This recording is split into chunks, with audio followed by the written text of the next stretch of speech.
When I don't like your attitude, you're fired. I was declared so by the president's wife, Mary, and I obediently complied.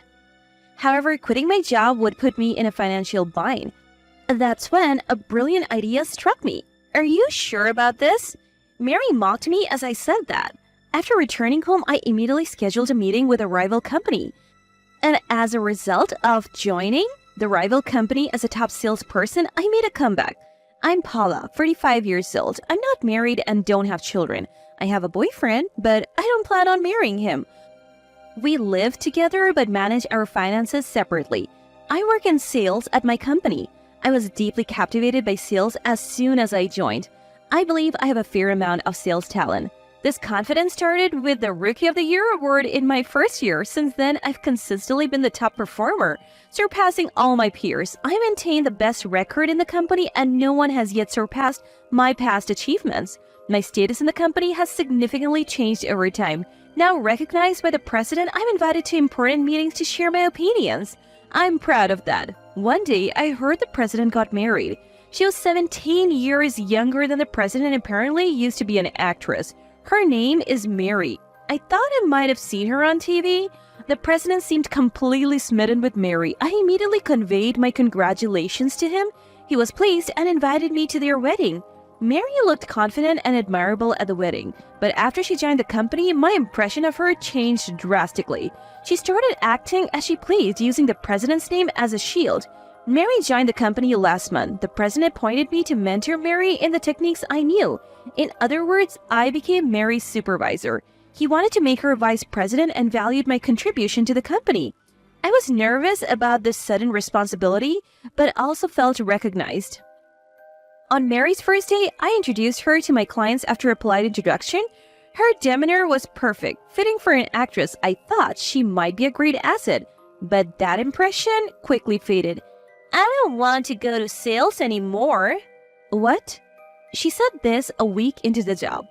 Claiming she didn't need to do sales as she was becoming a vice president, she refused to go out. Why is that? Did something unpleasant happen? It's because the sun is too strong. Oh, what? I couldn't believe my ears, but it wasn't a misunderstanding. Mary, with a disgruntled face, began to complain. I used to be an actress, you know. I never had to walk around town in the sun sweating. It's how I maintained my beauty. Besides, the president likes me this way. That's why I want to keep my beauty for him. Her reasons seemed plausible, but Mary was no longer an actress and needed to endure some discomforts for beauty. There are many ways to protect against sunburn now, but Mary stubbornly refused them all. I told her that with this attitude she couldn't work, but Mary just scowled at me. I persisted, explaining that as a salespeople, we have to go outside to work, but Mary wouldn't listen. Paula, you're lucky you don't have to worry about looks. And you're older anyway, but from my perspective, you should be the one concerned about your age. Aren't you unmarried because you don't pay attention to your appearance? You should focus more on self-improvement. Then she gave such absurd advice and, with a deep sigh, said she envied my carefree attitude. I was irritated, but arguing over such trivialities was a waste of time. I couldn't ignore Mary, so reluctantly I left her with some simple office tasks and went out for sales alone. At that time, I just thought she was in a bad mood, but Mary's tyrannical behavior escalated from that day. Unknowingly, something shocking was about to happen to me. The next day, when I arrived at the office, the other employees seemed confused. Turns out Mary had suddenly proposed a new system. It involved conducting all businesses through her. Shocked, I asked what it meant, and Mary, looking smug, stared at me. I'm going to be vice president, so I thought it'd be good to understand all operations. I suggested it to the president and he approved, so everyone will work through me now. You've been told to cooperate with me by the president, right, Paula? I was astonished by Mary's words, but if the president approved, we couldn't resist. I reluctantly accepted Mary's request. Then Mary took an even more surprising action. This happened that very morning. Mary, as usual, didn't want to go to sales, and I was left to do it alone. But I saw her call our department head, Jamie, saying she needed to talk. Wondering what it was about, I left for a client meeting. When I returned that afternoon, I encountered a shocking scene. What? Mary, what are you doing? That's Jamie's seat. Mary was sitting in Jamie's chair acting like a boss. When I asked Jamie, Mary proudly said she had told him to resign. Demanding an explanation, Mary confidently declared, "I am becoming vice president. I deserve a seat like this. Besides, we'll be working through me now, so Jamie is unnecessary. I'm practically the department head." What will the president say about this? He won't complain to me, and Jamie resigned. He said he's leaving the company himself, so it's none of my concern. Mary's malicious smile left me speechless. After taking over Jamie's seat, Mary began to berate anyone not aligning with her wishes. The department was frustrated with her tyranny, but no one dared speak up for fear of her threatening to tell the president. This situation lasted a month. Mary's whimsical approval of operations hindered our work.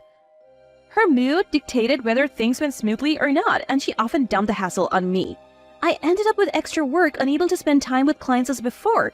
My performance dropped to half its usual. This was a serious problem. As I had the most clients in the company, my performance directly impacted the company's success. I delegated tasks to other departments when possible, but there were assignments directly from the president I couldn't pass on. If we fell behind our rivals, it would affect the company's reputation. Amid these thoughts, Mary summoned me. She wanted me to handle a guest she was supposed to meet. I complied and took care of the guest in her stead. Upon returning to the department, Mary summoned me again. This time, she ordered me to handle her menial tasks. She was just drinking coffee and playing with her phone, so I wished she would do them herself. With another client meeting pending, I politely declined the menial tasks. Choosing my words carefully, Mary turned, raising an eyebrow. "Are you saying you won't follow my orders?" "Not at all. I just think you can handle these yourself, so I'll prioritize my other work." "Is that work more important than what the future vice president asks? Do you understand your position?" Mary glared at me with a displeased look. It seemed she was in a particularly bad mood today. I felt utterly annoyed at being tangled up in her unreasonable complaints. Maybe my irritation showed on my face because Mary shouted in anger, "You always do this. Do you still think of me as a subordinate? Just so you know, our positions have long since reversed. I hate being looked down upon the most. Just listen to what I say." I was appalled by Mary's irrational behavior. Scowling at me, she belittled and insulted me before leaving the department, saying she felt sick. After she left, I finished the menial tasks she had asked of me and hurried to my client. That evening, I was summoned by Mary to the conference room. The appointed time had long passed, but Mary entered with an air of confidence. She started by saying she had something important to discuss. Thinking I had chosen my words carefully, Mary turned to me with a raised eyebrow. "I don't like your attitude, so you're fired." I was utterly shocked at Mary's declaration. What authority did she have to say such a thing? Seeing my confusion, Mary smiled smugly. "If you don't like it, obey me. Even if you are the president's favorite, I can easily get you fired." Mary laughed triumphantly. Stunned by this unexpected turn, I realized that obeying Mary would only lead to terrible treatment. Despite the president's request, I was beginning to feel like being manipulated by Mary was unacceptable. However, quitting would mean financial struggles. That's when a brilliant idea struck me. "Are you sure about this?" Mary mocked me as I said that. I sighed at her attitude. "Understood." "Huh?" Surprised at my response, I decided to comply. "Are you really quitting?" "You said it, didn't you?" "But I said you could stay if you obeyed, right?" "You're firing me because you don't need me, right?" "Then I'll quit." Mary seemed utterly taken aback by my response, speechless. I told Mary I would clear my desk and left the conference room. Glancing back as I closed the door, I saw Mary standing there dumbfounded. When I started cleaning my desk, colleagues who had heard the rumors gathered around. "Are you really quitting? What did Mary say to you? The department can't function without you, Paula." My colleagues expressed their regret at my departure, but having already declared my resignation, I couldn't stay. I quickly said my goodbyes, told them my work was ready for transition, and advised them to check my computer later. I promised to be available for consultation if they called, and then left the company. On my way home, I called Jamie. After exchanging current information with Jamie, I immediately set up a meeting with a rival company upon reaching home. The next day, my new job was with a rival company of my former employer. Jamie, now my boss, and I were about to embark on many sales ventures together. The president of the rival company warmly welcomed us and even expressed his expectations. My boss seemed revitalized by returning to fieldwork. It feels like old times. I always admired you as a department head, Jamie. Hey, I'm not a department head anymore. Right. Sorry about that. As we exchanged light-hearted banter and approached the company's front desk, we noticed something amiss. Wondering what was happening, my surprise grew upon seeing the woman at the reception. What are you doing here, Mary? There you are, Paula. Come back to our company right now. Huh? I invited an agitated Mary to a guest room to calm her down, asking Jamie to join us despite the inconvenience. I asked Jamie to join me despite the inconvenience. Everything's a mess. Mary had been ranting like this since she started talking. Since she insisted I return to the company immediately, I asked Mary why, considering she had fired me. Then Mary shared what happened after yesterday. Minutes after I left the company, the president rushed into the department. Apparently, an HR employee had reported my departure. He was questioning and visibly upset with the other employees. Mary then explained the situation. I told her to quit because she always resisted me, and she quit just like that. She must be too proud and impatient. How can we improve efficiency with someone like that around? I made things clear, so don't worry. Mary seemed to think she did the right thing in firing me. She even believed that her personality traits would reveal to the president that he was being deceived. However, the president yelled at Mary. What have you done? Are you trying to ruin my Company? Huh? Mary was shocked, having been yelled at for the first time.